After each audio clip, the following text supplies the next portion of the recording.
لوگ پوچھتے ہیں کہ اداسی بے سبب نہیں ہوتی، تو اس کا سبب کیا ہے؟ کیا غم ہے، کیا دکھ ہے؟ کیوں اداس ہو؟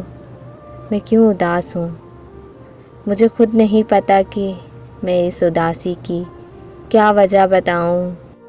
کس اداسی، کس غم اور کس دکھ کا پوچھ رہے ہیں آپ مجھے دیے گئے دنیا کے غم، یا اہل دنیا کے غم، اپنوں کے غم یا پرایوں کے غم، چاہت کا اقرار کرنے والوں کی طرف سے دیے گئے غم یا نفرت سے چھوڑ جانے والوں کے غم، قدم دو قدم ساتھ چلنے والوں کے غم یا چھوڑ جانے والوں کے غم، خون کے رشتوں کے طرف سے دیے گئے غم یا احساس کے رشتوں سے ملے ہوئے غم، لوگوں کے غم یا اپنوں کے غم، کس غم کس دکھ کی وجہ بتاؤں آپ کو؟ ایک عشق ہی تو اداسی کا سبب نہیں ہوتا نا۔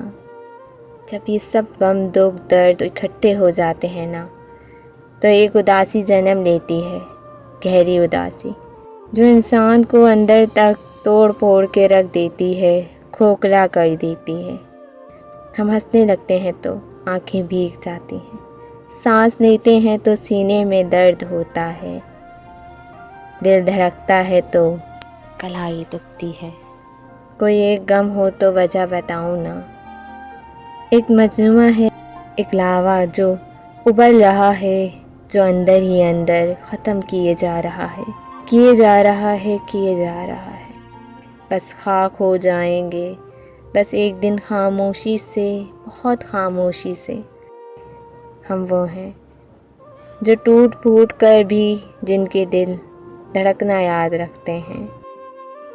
ہم شام سے پہلے مرنے کی خواہش میں جیتے ہیں، اور جیتے جیتے ہی چلے جاتے ہیں۔ یہ جو ہم ہیں نا، احساس میں چلتے ہوئے لوگ، ہم زمین زدہ نہ ہوتے تو ستارے ہوتے۔